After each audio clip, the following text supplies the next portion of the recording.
So the first thing I wanted to think about was a fairly new eating disorder that's called ARFID, or avoidant restrictive food intake disorder.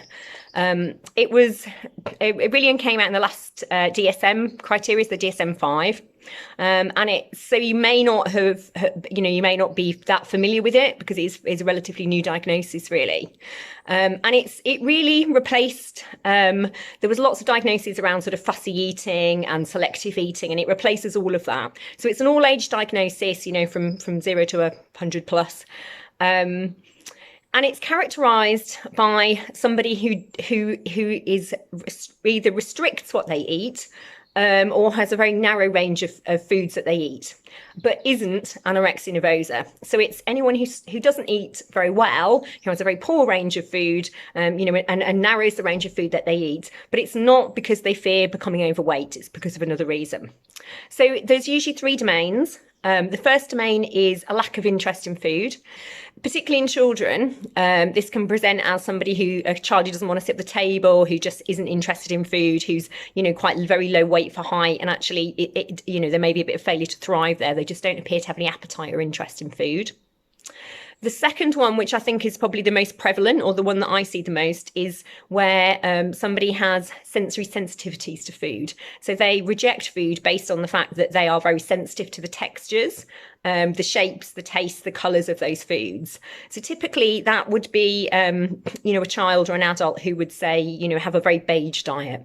They would want to be very brand specific and have certain brands of chicken nuggets or certain brands of chips. And actually, if there was something slightly wrong with that perhaps you or I couldn't notice, we definitely couldn't taste the difference, they'd be saying, no, this chip is different. It tastes different to the other ones. So they have a sort of super sensitivity to the sensory characteristics of food.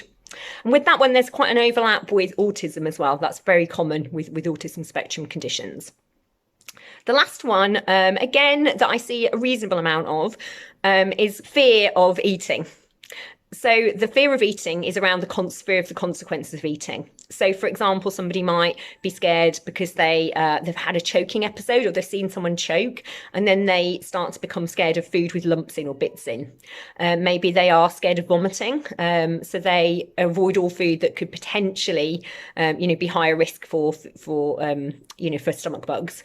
So there may be a reason that they develop, a very selective range of food based on something in their past, or something they've seen, or something they believe.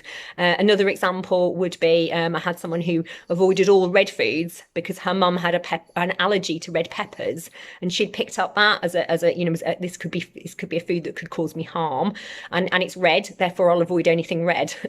So the consequences of those three domains, so either a lack of interest in food, not being able to eat very many foods because of their sensory characteristics, or a fear around a particular food group or a particular food type, will in ARFID will lead to an overall problem either with energy intake or possibly with nutritional deficiencies.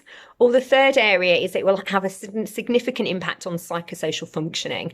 So for that person, they may not be able to eat out, they may have difficulty going on holiday, school lunches are a problem. There's all sorts of areas where they can't join in socially. So it will impact on one of those areas.